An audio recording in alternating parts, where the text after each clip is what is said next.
I thought building in the floodplain was no bueno, but apparently in 2019, City of Austin changed the rules. And so now you can build in the floodplain, but the question is, should you? In my neighborhood alone, there are at least 4 different properties for sale right now that are brand new builds in the floodplain. The other day I went and checked out one of them. Let's take a look. So I'm here in Brentwood on Karen Street. This is 1011 Karen. It is a brand new build built in the floodplain.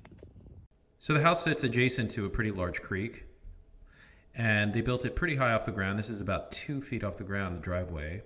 Inside, it's really nicely appointed. You've got this really gigantic kitchen. Look at the size of this thing.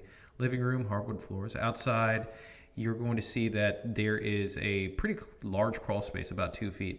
There's a house right down the block that's under construction, this one here, and you can see it's unfinished. It's about 2 feet high, and really gross job site. So those that are new to Austin, you're like, wait, what? Floodplains? What are you talking about?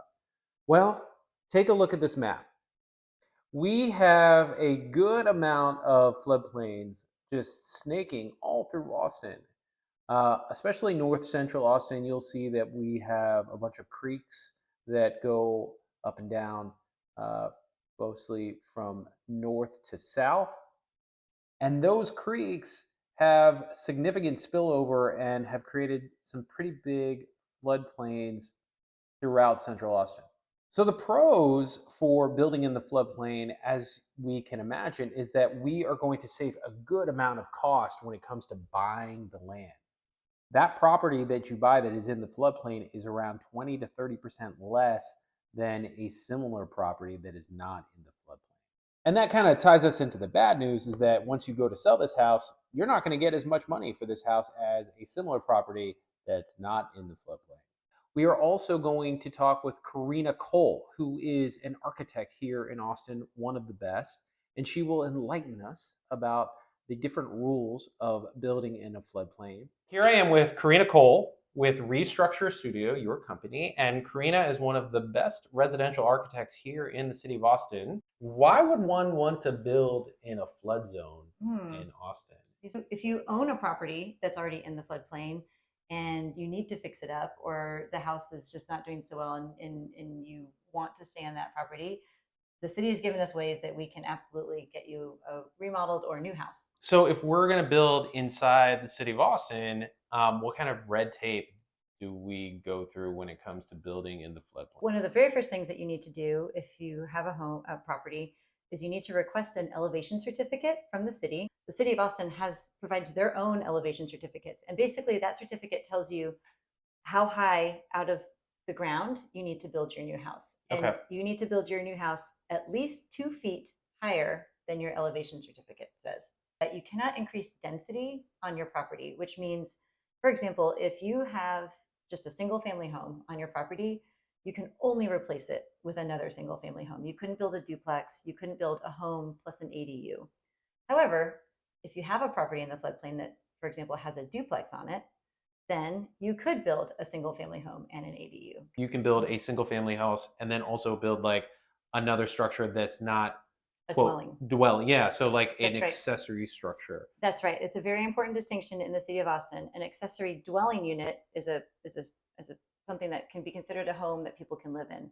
An accessory structure is a habitable building, but it's not considered a home. It can either have a bedroom and a bathroom, but no kitchen, or it could have a room that could be a bedroom and a sink that could be used for a kitchen, but no bathroom.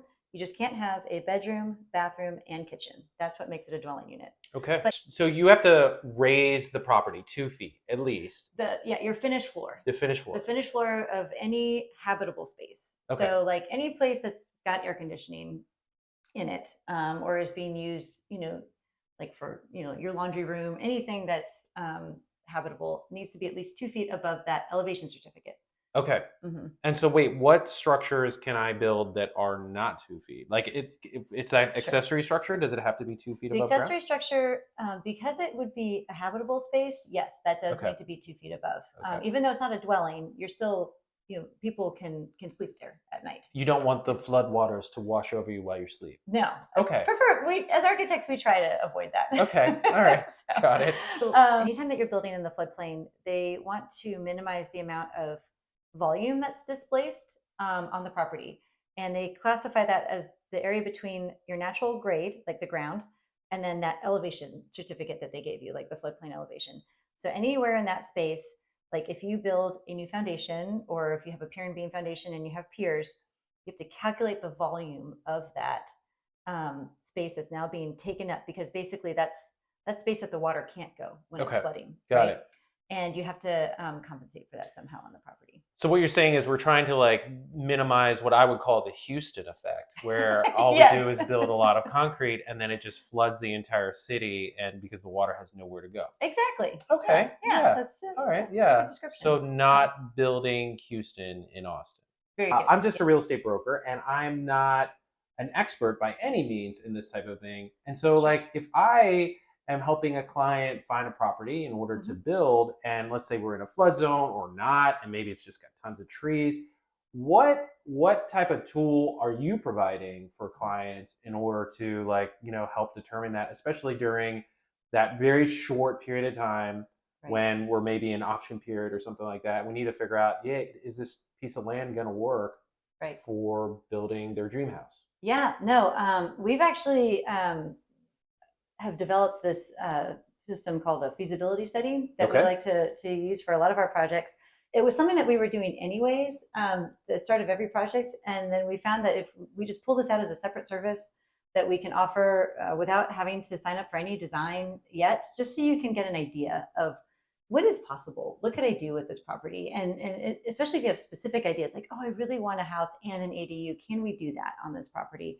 And so we have a flat fee that we charge, and we will. The only thing that we need to do this is we do need a recent survey that includes trees and topography. Because of the way the City of Austin regulations are set up, they are very protective of trees, which is a great thing. And then we also need to look at some elevations on the property as well to confirm that everything that we want to do is possible. So once you have that survey, then yeah, we can conduct a study, and we look at zoning, we look at your trees on your property, we look at overhead power lines. They changed the rules on that a few years ago as well. And so we have to really pay attention to those and how close we can build to them. We look at your deed restrictions. We look at the floodplain, obviously, all sorts of things. And then, yeah, at the end of that study, we don't produce any design. We just come up with a set of recommendations based on that really dive into what's possible. Kind of like hey, you could do X, Y, or Z. You could build this much square footage. You can exactly. Yes, we run all the calculations. We look at impervious cover, like how much of the property can be covered with a house or a driveway or a pool. How many square feet, enclosed square feet, can you build on the property? All of that stuff. Okay. Well, again, thank you for helping us out on this video and talking to everyone about how to build in a floodplain. Anytime, Dave. Dropping some knowledge, we really appreciate it. Yeah, of course. Yeah, I'm glad to answer a few questions. All right. Hey, my name is Dave Israelson with Bedrock Realty.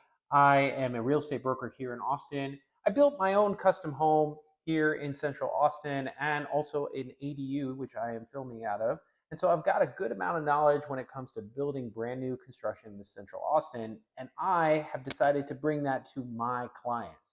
So this video series is all about that, and just keep in mind that I am here for you. You can reach me at any time via phone or email, and I'm happy to help in your next project.